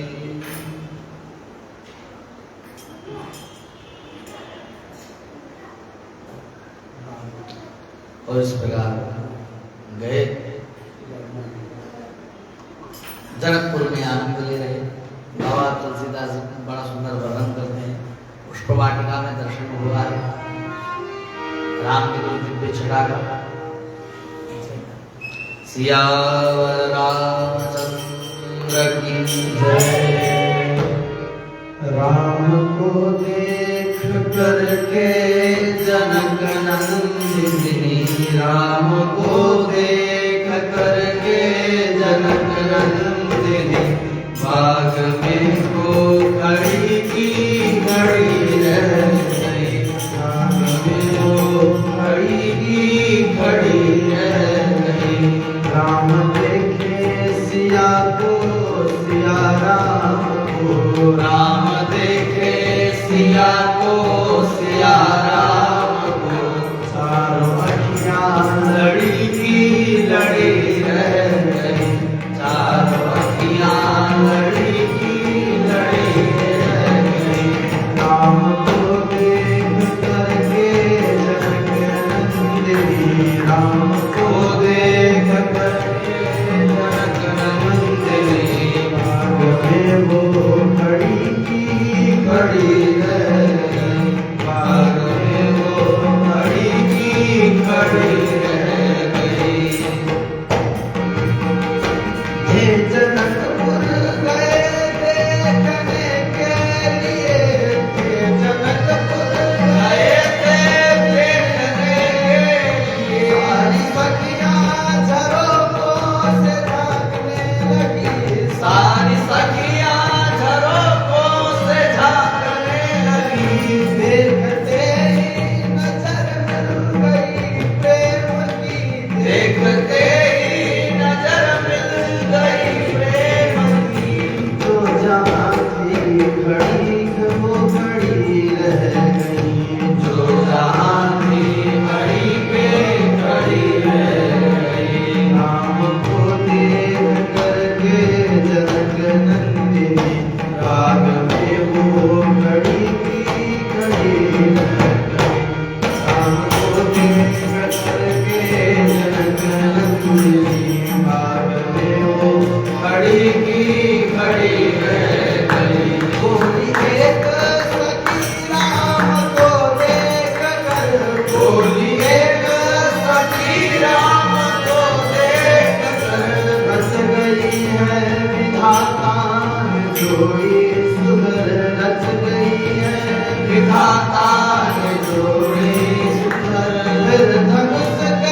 बोली दूसरी सखी छोटन को देखने, बोली दूसरी सखी छोटन को देखने, फिर चमत्कार इनका नहीं जानती, फिर चमत्कार इनका नहीं जानती। एक ही बाण में ताड़िका राक्षसी, एक ही बाण में ताड़िका राक्षसी। उठ सकी ना पड़ी की पड़ी रह गई, उठ सकी ना पड़ी की पड़ी रह गई। राम को देख करके जनक नंदिनी, राम को देख करके जनक नंदिनी, बाग में वो खड़ी की खड़ी रह गई। राम को देख करके जनक नंदिनी, राम को देख करके जनक नंदिनी, बाग में वो खड़ी की खड़ी रह गई, बाग में वो खड़ी की खड़ी रह गई। सियावर रामचंद्र की जय। तो इस प्रकार महर्षि विश्वामित्र के साथ राम जी लक्ष्मण जी पधारे। राजा जनक ने शास्त्रीय विधि अनुसार पूजन किया है। श्री जनक जी ने कहा, हे भगवान, आप आज्ञा दें, मैं आपकी क्या सेवा करूं। श्री विश्वामित्र महाराज ने कहा, राजन, ये दोनों दशरथ राजा क्षत्रिय वीर, आप यहाँ पर जो धनुष रखा उसे ये देखना चाहता है। पुत्रौ दशरथस्येमौ क्षत्रियौ द्रष्टुकामो धनुश्रेष्ठं यदेतत् त्वयि तिष्ठति। भगवान शंकर के प्राप्त उस धनुष का दिव्य इतिहास सुनाया है कि हे ब्रह्मर्ष, एक दिन यज्ञ संपादनार्थ भूमि शोधन के लिए खेत में हल चला रहा था। उसी समय हल के अग्रभाग से सीता से जोती गई भूमि से कन्या प्रकट होगी, इसलिए उसका नाम सीता रखा। अथमे कृषतः क्षेत्रम लांगलादुत्थिता ततः क्षेत्रम शोधयता लब्धा नाम्ना सीतेति विश्रुता।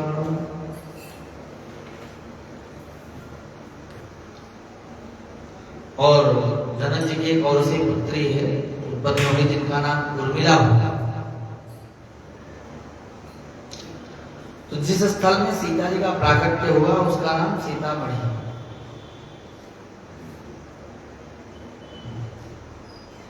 तो इस प्रकार अब महाराज राजा जनक ने भी गजब की प्रतिज्ञा की कि मेरी पुत्री अपराकृत है, तो इसलिए अपराकृत बलशाली व्यक्तित्व का धनी ही इसका पाणी ग्रहण करेगा। प्रतिज्ञा यह है कि जो इस दिव्य धनुष को उठा ले, इस पर प्रत्यंचा चढ़ा दे, उसको तोड़ दे, वही मेरी पुत्री का वर्ण करेगा।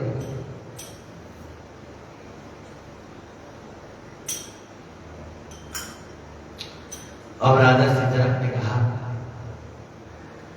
हे मुनि श्रेष्ठ, अनेक राजाओं ने मुझसे जिज्ञासा की कि किस पराक्रम से आपकी पुत्री मिल सकती है। मैंने उनके सामने यह शंकर भगवान का कोदंड रख दिया, परंतु शंकर कोदंड रख दिया, परंतु कोई भी उसको उठा न सके, उसको हिला भी नहीं, तिल मात्र भी भूमि से उसको छुड़ा न सके, उसको धनुष को मारा। न से गुरुग्रहणे तस्य धनुषस्तूलने विवा।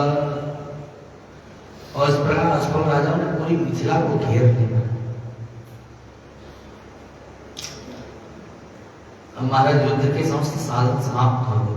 मैं अत्यंत दुखी हो गया, तपस्या किया, तपस्या से प्रसन्न होकर के देवताओं ने चतुरंगिणी सेना प्रदान की।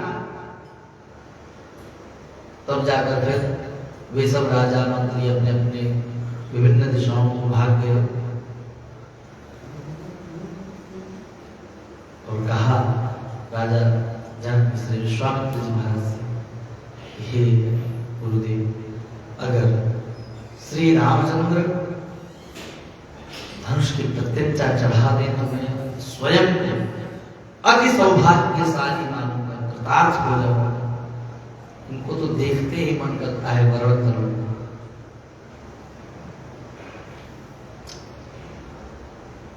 मैं अपनी अयोध्या परम पावन कन्या सीता को दशरथ नंदन रघुनंदन श्री राम के हाथों में समर्पण करूंगा, पाणी ग्रहण संस्कार करूंगा। यद्यस्य धनुषो रामः कुर्यादारोपणं मुने सुतामयो निजां सीतां दद्यां दाशरथेन। राजा श्री जनक की बात सुनकर के ब्रह्मर्षि विश्वामित्र ने कहा, महाराज अभी इतनी देर में 3 बार तो मैं बोल चुका कि धनुष दिखाइए, धनुष दिखाइए, और धनुष मेरे राम को दिखाइए। राघवेंद्र उसको देखना चाहते हैं, लेकिन आप दूसरी चर्चा कर रहे हैं, धनुष नहीं दिखा, आपको विश्वास नहीं होता। लेकिन महाराज है भगवान का वह विग्रह इतना सुंदर है, इतना कोमल है, इतना सौंदर्य लावण्य से युक्त है कि लगता है कि अगर एक छोटा सा तिनका भी उठा लेंगे ना तो बड़ा कष्ट होगा, इतना कोमल है श्री विग्रह। और भगवान को उस दिव्य छटा को देखकर ऐसा वात्सल्य उठता है। गोस्वामी तुलसीदास ने बड़ा सुंदर वर्णन किया, सहित विदेह बिलो कहीं रानी समप्रीति न जाति प्रकार। विश्वामित्र जी ने कहा, जनक जी आप मेरे राम को धनुष दिखाइए। धनुर्दर्शय रामाय इति होवाच पार्थिवम्। महाराज महर्षि इस प्रकार बार बार कहने राम जी के लिए उस धनुष को मंगवाया। राजा ने धनुष को महाबलवान, महामनस्वी, महाकाय, बहुत विशाल शरीर वाले 5000 महावीर किसी तरह बड़े परिश्रम से खींचते ढकेलते लेके आ रहे हैं उस धनुष को। कितने? 5000 बलवान पहलवान गबरू जवान लेकर के आ रहे हैं। वो भी उठा के नहीं, कैसो धक्का लगा धक्के पसीना आ गया खींच के। धनुष के आने पर भी श्री जनक जी ने पुनः शंका व्यक्त की है। कहा, महाराज जनकवंशी राजाओं ने सदा किया, पूजन किया, कभी उठाने का सामर्थ्य नहीं, कभी उठाने में समर्थ भी नहीं हो सके। इदं धनुर्वरं ब्रह्मञ्जनकैरभिपूजितं राजभीश्च महावीर्यैरशक्तैः पूरितं तदा। कहने का भाव है कि जब इतने बड़े बड़े बलवान राजा नहीं उठा सके, ये बालक कैसे उठाएगा? ये क्या बोल रहा है? तो ये जनक जी का वात्सल्य बोल रहा है, जनक जी का वात्सल्य बोल रहा है। जैसे राजा दशरथ का वात्सल्य बोल रहा था, रामो राजीव लोचना, वैसे ही जनक जी का वात्सल्य बोल रहा है कि बड़े बड़े पहलवान राजा नहीं उठा पाए, एक कोमल सुकोमल दिव्य मनोहरी झांकी वाले राम जी कैसे उठाएंगे धनुष को? हे प्रभु, इस धनुष को संपूर्ण देवता, असुर, राक्षस, गंधर्व, बड़े बड़े यक्ष, किन्नर, महानाग भी नहीं उठा सके।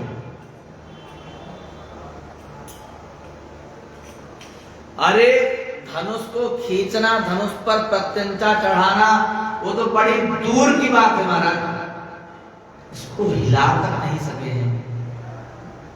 मनुष्यों में कहा इतनी शक्ति? नैतं सुरगणाः सर्वे सासुरा न च राक्षसाः गंधर्व यक्ष प्रवराः सकिन्नर महोरगाः वगतिर्मानुषाणां च धनुषोऽस्य प्रपूरणे आरोपणे समायोगे वेपने तोलने तथा। अब तो स्पष्ट हो गया कि जनक जी को इतना भी विश्वास नहीं हो पा रहा है कि राम जी अपने सुकुमार करार बिंदुओं से, अपने सुकोमल अंगुली दलों से इस वज्र से भी कठोर धनुष को उठा हिला पाएंगे, ऐसा इतना भी विश्वास नहीं हो रहा है। वो भी कैसे महाराज, इतने कोमल है राम जी, लगेगा कि अरे ये सब काम हम जैसे जो बड़े आनंद में माँ बाप के लाड़ प्यार में पला होता है, अरे वो तो बड़ा कोमल है, सुकोमल है, कभी इतने मेहनतें नहीं किए हैं, वो इतना मेहनतें नहीं किए हैं, ऐसे ही काम करी कहते हैं ना गांव की भाषा। दुलारा है तो घर के लाडला है, धूप में इतना मेहनत में गई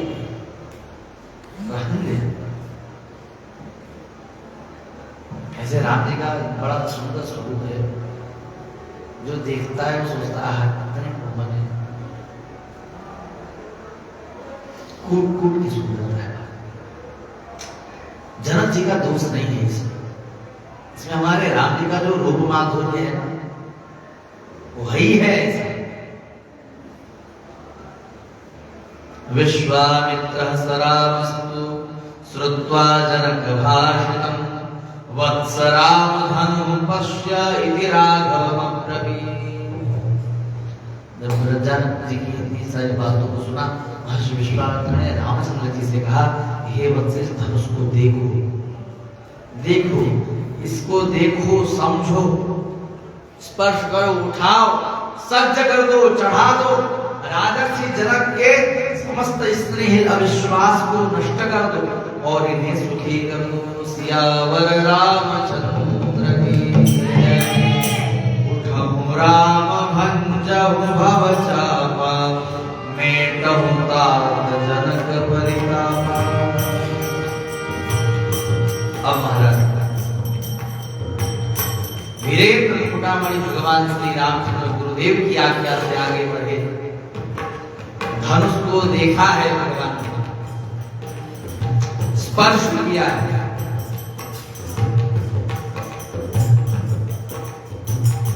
और बड़े भाव से कहा, गुरुदेव मैं इस दिव्य धनुष को अपने हाथों से स्पर्श करूंगा, इसे चढ़ाने का, उठाने का, चढ़ाने का प्रयास भी करूंगा इस पर प्रत्यंचा।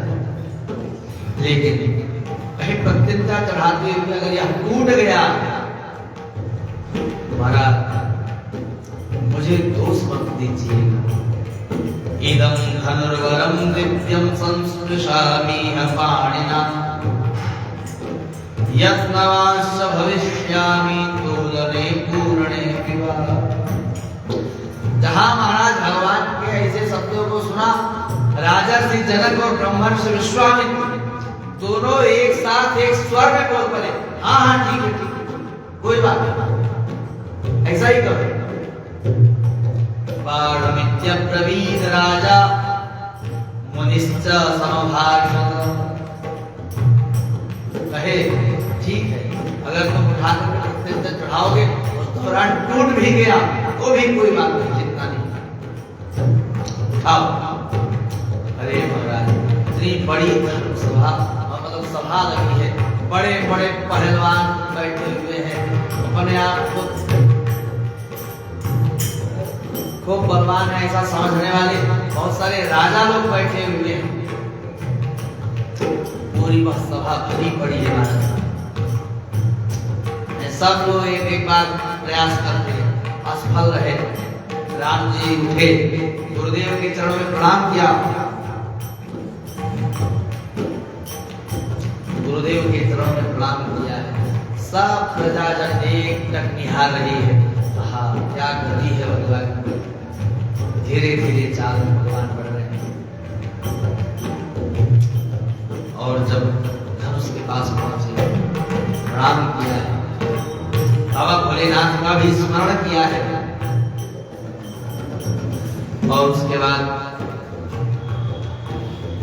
गुरुजनों का स्मरण किया है। सृष्टि की है। धनुष को हाथ से स्पर्श किया है और महाराज देखते ही देखते उस सभा में अनंत गुणनिधि श्री राघवेंद्र सरकार श्री रामचंद्र भगवान ने देखते ही देखते उस शिव धनुष को अनायास से उठा लिया। महाराज उस समय हजारों मिथिलावासी वहां के नर नारी सब आश्चर्य से नेत्र विस्फारित करके देख रहे हैं इस दृश्य को, सब इस लीला का दर्शन कर रहे हैं। सब जगह चौक हो गए महाराज, सबके कंठ रुक गए, थोड़ी देर देखने लगे क्या हाल क्या बात। जिनको हृदय से चाहा अरे ये हमारे जवाई होते तो कितना आनंद होता, और देखते ही देखते भगवान ने धनुष को उठाया और सबके देखते ही देखते भगवान ने उस धनुष को सज्ज किया। प्रत्यंचा चढ़ाई आकर्ण खींचा है और जैसे आकर्ण खींचा धनुष पंप से टूट गया। सियावर रामचंद्र भगवान की जय। पश्यताम्नि सहस्राणाम बहुनाम रघुनंदनः आरोपयन् सधर्मात्मा सलीलमिव तद्धनुः आरोपयित्वा मौर्वीं च पूरयामास तद्धनुः तद्भवञ्च धनुर्मध्ये नरश्रेष्ठो महायशाः तेहि च धनुर्धोरा हरे भुवन धुनि घोर कठोर। महाराज धनुष के टूटते समय इतना भयंकर शब्द हुआ मानो पर्वत बीच से विदीर्ण हो गया, भूकंप आ गया, ऐसा लगा जब धनुष टूटा है। भरे भुवन घोर कठोर रविवादित जिमारग चले चिक्कर दिग्गज डोल महि हरि ओल गुरु कल मरे सुर सुर मुनि कर खान दीने सकल विकल विचारहि कोदंड घंटौ राम तुलसी जयति वचन उचारहि। चारों तरफ महाराज जय जयकार होने लगा, जय ध्वनि होने लगी। सियावर रामचंद्र की जय। श्री राम जय राम जय राम, श्री राम जय राम जय राम, श्री राम जय राम जय जय राम, श्री राम जय राम जय जय राम, श्री राम जय राम जय राम, श्री राम जय राम, श्री राम जय राम जय राम,